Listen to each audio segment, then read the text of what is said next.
Hi, I'm Denise Sawyer from thesensiblesawyer.blogspot.com, and today I want to talk to you about meal planning. Meal planning around here first starts with deciding what we already have on hand, so that way we can decide what's really necessary to buy at the grocery store. So the first step is to take a look and see what's inside the freezer, and as you can see, this is a mess. So the first thing I'm going to do is organize what's in the freezer and make notes of what is in here, so that way I'll know what we already have in here.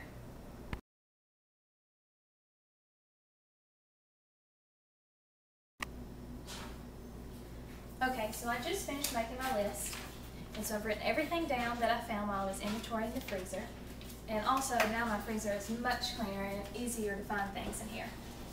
That looks much better, don't you think?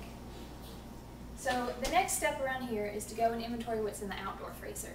I am lucky enough to have an outdoor freezer for stockpiling. It allows me to stockpile a lot more than what this freezer will hold, but it's also out of necessity because we live about 30 minutes away from any of the local grocery stores. So it's a great money saver for stockpiling, but it's also a great money saver for gas consumption. So that way, we don't go to the store every week, but more like every 2 or 3 weeks. So now what we're going to do next is walk out to the outdoor freezer and do the exact same thing that I did here. We're going to clean it out, inventory it, and make a list of what's in there so I'll know what kind of meals I can make from what I already have at home. Okay, so here we are in the garage where we keep the outdoor freezer, and this one looks worse than the other. What we have is a lot of the overflow stockpile, but also we are part of the CSA, so we have lots of produce in here that I have frozen from the summer, and my parents also have a garden, and so they send a lot of their stuff up here too, so I'm lucky to get lots of free food. But so what we're going to do next is make a list of everything that's in here, so that I can start my meal planning based on what is already here in the freezer.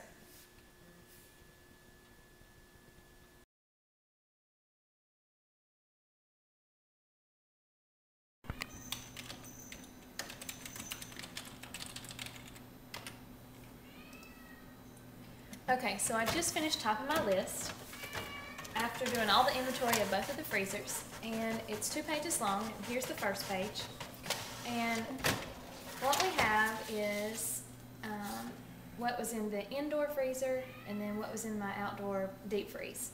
So starting with the meats and then the vegetables, the bread items, the breakfast foods, dessert items, convenience food, and then some other things that could be found. And then in the outdoor freezer I did the exact same thing. I wrote down all the meats that can be found out there, the bread items, the convenience foods, and then on the second page it's continued with convenience foods, vegetables, other things, and desserts.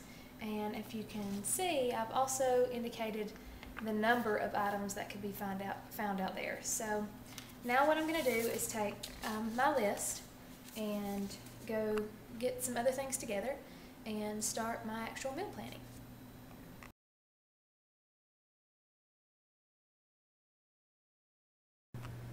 Okay, so now I've gathered some things that I need for my meal planning, and some things that I'll need are my recipe book. I've got some magazines that will also help. You need a regular calendar, and of course your inventory list of what was in the freezer. And it's also a good idea to go ahead and take a look at what's in the refrigerator and what you also have in your dry good stockpile, so that you know what you already have on hand, and then also a sheet of paper that I can write some things down that I'll need as I start looking at recipes to decide what we will need to pick up at the grocery store. And as I mentioned in an earlier video about stockpiling, is that most of what will be on this grocery list will be things that go bad, or your produce. So the first thing that I usually do is I usually can't think of my meals right off the top of my head. So the first thing I do is just I browse through my recipe book, and this is a recipe book that I've put together by printing things off of the Kraft Food and Family website, the Food Network website, and also from different magazines that I've received over the years. And you can see, like this one, that I actually just put the magazine in the copy machine and printed it so that I didn't have to type it up. And what I'll do is when I find a recipe that I think I'd like to try is I go ahead and put it in here and then try it out pretty soon. And if we don't like it, I toss it. And if I do like it, then it stays in the recipe book. So that way I can find always what I need. So what I do is I look through my recipes, and as you can see here on my calendar, I've already started a list of things that we would like to have in the next couple of weeks. And as I mentioned earlier, I usually plan a couple of weeks at a time, and sometimes even a month at a time.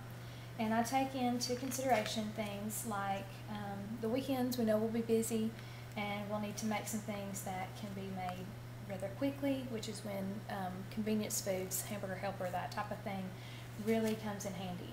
So, and another important thing to note is that even though I'm putting down a certain meal on a certain day, it doesn't necessarily mean that I'm going to have that item on that day.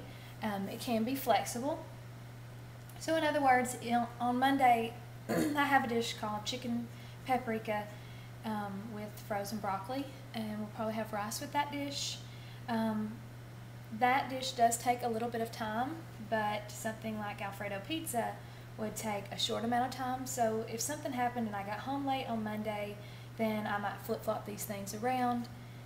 But I've got a plan here, so it's easy to just jump ahead and grab something that's a little easier and lay that out that morning before I go to work and just flip some things around. So the important note is that nothing here is set in stone, but that way you're not getting up, and if you're like me and you have to run off to work, you're not having to think of everything off the top of your head. You've got a list here and you can choose something. And then what I do, you can see in some previous months, is that once we've had the meal, I check it off, or other months I've actually even crossed them off. So that way I know which ones I've used and which ones I haven't used. And as you can see here, I've already started my list, and now that I've done some inventory, I know that I've got some other meals that I had forgotten some things that were in the freezer, so now I'm going to go ahead and start planning into October. And another thing that we do when we're meal planning is we talk about what the other people in the family would like to have, and this is especially important when you have kids, especially picky eaters, is to incorporate the things that they like to eat and to ask them for their input. So usually how I start is I just look in my recipe book, and when I come across something that I want to try, or something that we haven't had in a while, or that we want to have in the next couple of weeks, I'll check the ingredients, go ahead and write it down on a date, and it really doesn't matter what day, because like I said, it can be changed, the order that we cook these meals. And I look over the ingredients and make sure that they're things that I have in my inventory, and make note of anything that I know we don't have offhand. And since I'm sitting close by the kitchen, it's also easy for me to jump up if there's something in the spice cabinet that I'm not sure I have that the recipe calls for. And also while I'm meal planning, I'll often browse for certain things, like if I know I have, in this case, I have some top sirloin steaks, I will look in that area of my cookbook and see if I have any recipes that call for that certain kind of meat, or if I know I have a certain vegetable that I want to use up, then I can look in the recipes and find something that uses that particular vegetable, so that I'm not buying things that I don't necessarily need, and I am using things that are already in the freezer. Because that's the trick here, is that you want to use what you've got on hand, so that you're not spending a whole lot of money in the grocery store, and you're using the things that you've stockpiled and things that you've stored up, so that when you're at the grocery store, you're only buying a few items. Like I said, in most cases what our grocery list will look like is things like sour cream, eggs, milk, and bread, and sometimes a few other items that we may have run out of.